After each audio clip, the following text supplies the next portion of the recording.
ఏది అయినా ట్రై చెయ్యి ఆచి చికెన్ మసాలా. ఆచి చికెన్ మసాలా 26 సంవత్సరాల నమ్మకం, లక్షలాది సంతోషకరమైన వివాహాలు. తెలుగు మ్యాట్రిమోనీని డౌన్లోడ్ చేయండి. కొత్త పలుకు సరిపోక ఏబిఎన్ని కిలుక్కుంటున్న సాక్షి మీడియా, అదేనండి వైసీపీ. వివరాల్లోకి వెళ్ళినట్లయితే సాక్షిలో ప్రచురితమయ్యే కథనాల్లో ఎంతవరకు వాస్తవం ఉంటుంది, ఇది ఖచ్చితంగా చర్చకు రావాలి. ఎందుకంటే వాళ్ళ ట్రాక్ రికార్డ్స్ ప్రీవియస్గా కనుక మనం చెక్ చేసుకున్నట్లయితే ఎంతవరకు వాస్తవ దూరంగా ఉంటుంది, ఎంతవరకు వాస్తవాలు ఉంటాయి అని అంటే అది ప్రజలే చెప్తూ ఉంటారు. ప్రస్తుత సర్క్యులేషన్ బట్టి అర్థం చేసుకోవచ్చు. ఒక పార్టీ అధికారంలో ఉన్నప్పుడే మా పేపర్ సర్క్యులేషన్లో ఉంటుంది, మాకు అధికారం లేకపోతే సర్క్యులేషన్లో ఉండదు అని అంటే అధికారాన్ని అడ్డం పెట్టుకుని సర్క్యులేషన్ పెంచుకుంటున్నారు అనేది తప్ప, నిజంగా అక్కడ ప్రజలు ఆ యొక్క పేపర్ని ఫాలో అవుతున్నారంటే దాన్ని బట్టి అర్థం చేసుకోవచ్చు. ఇప్పుడు ఇదంతా ఎందుకు చెప్పుకొస్తున్నానంటే, తాజాగా ఏబిఎన్ రాధాకృష్ణను ఉద్దేశించి వాళ్ళ కుటుంబ సభ్యులకి ఫ్లాట్లు కేటాయించిందంట రాష్ట్ర ప్రభుత్వం. అంటే దాన్ని వాళ్ళు మెయిన్ పేజీలో వేశారు. సీఎం సన్నిహితులకేనా జాక్పాట్ అని క్వశ్చన్ మార్క్ వేసి, లాటరీ ద్వారా ప్లాట్ల కేటాయింపు తీరును ప్రశ్నిస్తున్న రాజధాని రైతులట. అంటే ఇక్కడ లాటరీ ద్వారా ఏదైతే కేటాయిస్తున్నారో ఫ్లాట్స్, దాన్ని రాజధాని రైతులు ప్రశ్నిస్తున్నారట. ఇక్కడ ఏ రాజధాని రైతు ప్రశ్నించాడో మరి తెలియదు. ఎవరు ఇదిగో పలానా వ్యక్తి ప్రశ్నించాడు, పలానా సుబ్బయ్య అన్నాడు, పలానా వెంకటేశ్వరరావు అన్నాడు అనేది ఏం లేదు. జస్ట్ అలా రాసి పడేశారు జనరల్గా. సో అది ఏంటో చూద్దాం. నీరుకొండలో ఆంధ్రజ్యోతి రాధాకృష్ణ కొడుకు కూతురు 5.39 ఎకరాలు సిఆర్డీఏకి అప్పగించారు. తప్పే ఉంది, ఇచ్చారు, బాగుంది. ఫలితంగా వెస్ట్ బైపాస్కు పక్కనే 1500 గజాల చొప్పున 1000 గజాల చొప్పున మరో 2 నివాసాల ప్లాట్లు కేటాయింపు. ఇది కూడా ఎవరికైనా సరే సిఆర్డీఏకి భూములు ఇస్తే, అంటే ప్రభుత్వానికి భూములు ఇస్తే వాళ్ళకి ప్లాట్లు కేటాయింపు చేస్తానని చెప్పారు. మరి దాంట్లో తప్పే ఉంది. మరో 2 నివాస ప్లాట్లు కేటాయింపు. ఎస్ఆర్ఎం వర్సిటీకి ఎదురుగా కోడలలో 660 గజాల చొప్పున ఇంకో 2 వాణిజ్య ప్లాట్లు.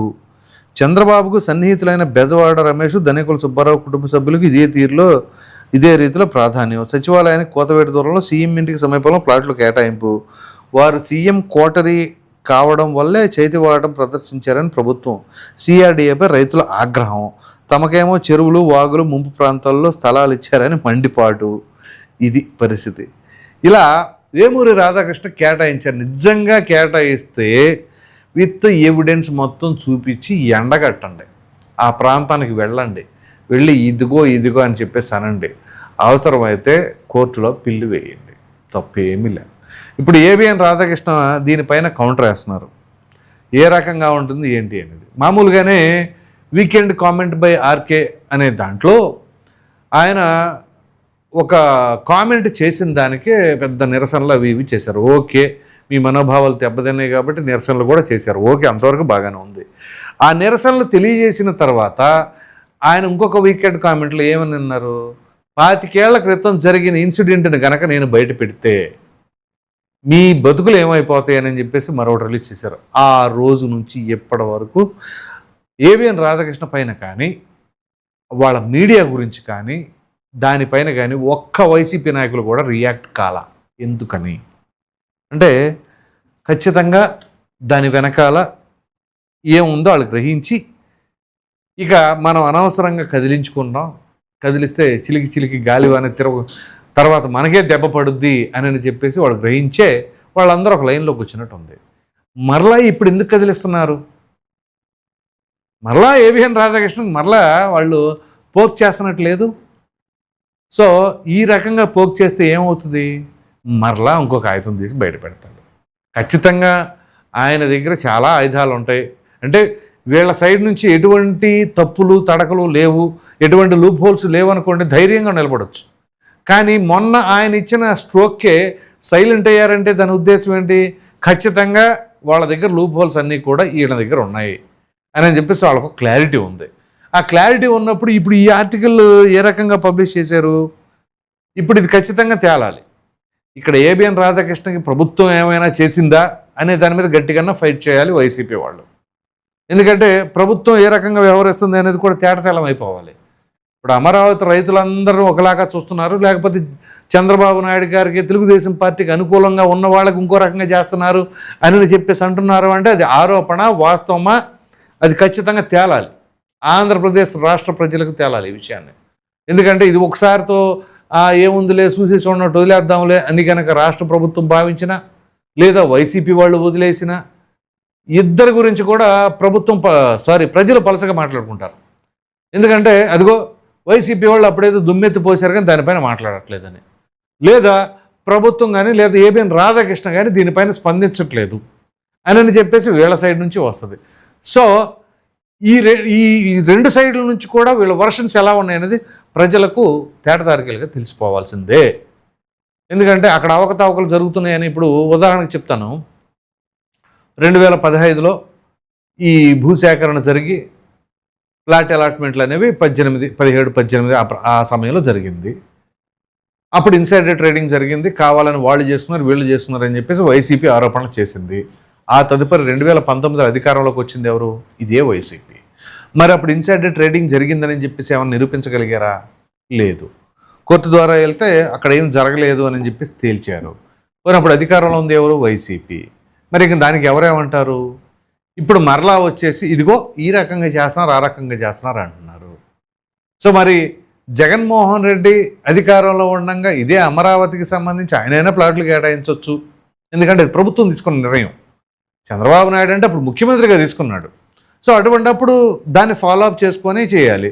అసలు మనకు అమరావతి అంటేనే నచ్చదు, అమరావతి అంటేనే ఇష్టం ఉండదు. సో అందు గురించి ప్లాట్లలో వీటిల్లో అసలు సిఆర్డిఏ లేదు, ఏం లేదు, మొత్తం రద్దే. తీరా కట్ చేస్తే అసలు దానికి ఒక ప్లాన్ ఉంటుంది, ఆ ప్లాన్ లేదు, ఏమి లేదు, మొత్తం ఇష్టారీతిగా చేసేసి R5 ఎలక్ట్రానిక్ జోన్ ఉంటే దాంట్లో పేదలకు ఇల్లు అని చెప్పేసి మొత్తం దాని ప్లాన్ కూడా మొత్తం అటు ఇటు మొత్తం చెల్లాచెదరు చేసేసారు. తీరా కట్ చేస్తే మళ్ళీ కోర్టులో ముట్టికాయలు పడిన తర్వాత ఇక అది అయిపోయింది. సో ఏదైనా చెప్పదలుచుకున్నప్పుడు క్లియర్గా విత్ ఎవిడెన్స్ కనుక చూపిస్తే అప్పుడు క్రెడిబిలిటీ ఉంటుంది. ఇప్పుడు ఉదాహరణకి నారాసుర రక్త చరిత్ర అన్నారు, దానికి సంబంధించి ఏమైనా ఒక ఎవిడెన్స్ పెట్టగలిగారా? లేదు. అప్పుడు సిబిఐ మరి విచారణ చేసిన తర్వాత ఏం చెప్పింది? ఎవరిని అక్యూజ్డ్గా పెట్టింది? అందులో ఉన్నది ఎవరు? ఇదే వైసీపీకి సంబంధించిన ఎంపీఏ ప్రధాన నిందితుడు అని చెప్పేసి ఛార్జ్షీట్లో నమోదయ్యలేదా అవినాష్ రెడ్డి గురించి? మరి నారాసుర రక్త చరిత్రని పేపర్లో ఎలా ప్రింట్ చేశారు? సో దీనిపైన యాక్చువల్గా చంద్రబాబు నాయుడు గారు సీరియస్ తీసుకోవాలి. మరి ఆయన ఎందుకు పెద్దగా పట్టించుకోవాలా? సో మరలా ఇప్పుడు ఇదే అంశాన్ని ఈ విషయం తీసుకొచ్చేసి అఫ్కోర్స్ చంద్రబాబు నాయుడు గారు తీసుకున్నంత లైట్గా ఏబిఎన్ రాధాకృష్ణ తీసుకుంటాడని మాత్రం నేను అనుకోవట్లా. ఎందుకంటే ఆయన సీనియర్ మోస్ట్ జర్నలిస్టు, అన్నీ అందరి గురించి బాగా తెలుసు ఆయనకి, ఎవరు ఏ సమయంలో ఏం చేశారనేది. మరి అటువంటి పరిస్థితుల్లో ఇప్పుడు దీన్ని కనుక ఆయన ఏమైనా వదిలేసే పరిస్థితి ఉంటుందా అంటే సస్యమిరా ఉండదు. సీరియస్గానే పరిగణలోకి తీసుకుంటారు.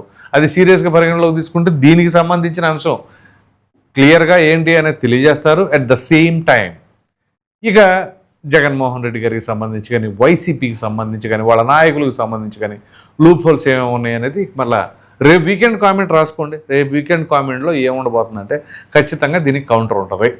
అసలు ఏం జరుగుతుంది, ఏం చేశారు, ఏంటి, ఆయన కొడుకు కూతురికి ఏమైనా సరే ప్రభుత్వం ఏమైనా అప్పలంగా ఇచ్చేసిందా, ఏం చేసిందా? ఇప్పుడు సాధారణంగా అక్కడ వైసీపీ వాళ్ళ టీడీపీ వాళ్ళ అని చూడరు కదా. రైతులు భూములు ఇచ్చారు, ఇష్టం ఉన్నవాళ్ళు భూములు ఇచ్చారు.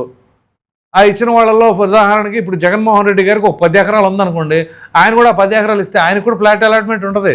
అది కమర్షియల్ ఫ్లాట్ ఉంటుంది, రెసిడెన్షియల్ ఫ్లాట్ ఉంటుంది, అన్నీ ఉంటాయి. అది ఎవరికైనా వర్తిస్తుంది కదా.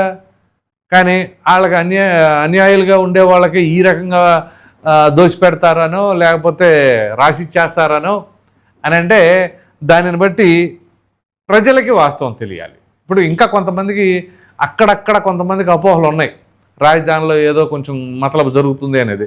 వాళ్ళందరికి కూడా కనువిప్పగలిగేలాగా ఇటు రాష్ట్ర ప్రభుత్వం ఇప్పుడు రాధాకృష్ణ పైన ఎలిగేషన్స్ వచ్చినాయి కాబట్టి ఆయన కూడా ఆ ఎలిగేషన్స్ని తిప్పికొట్టే ప్రయత్నం, అసలు లేకపోతే వాస్తవాలు ఏంటి అనేది చూపించగలిగారు అనుకోండి, అప్పుడు ప్రజలకు కూడా క్లారిటీ వస్తుంది.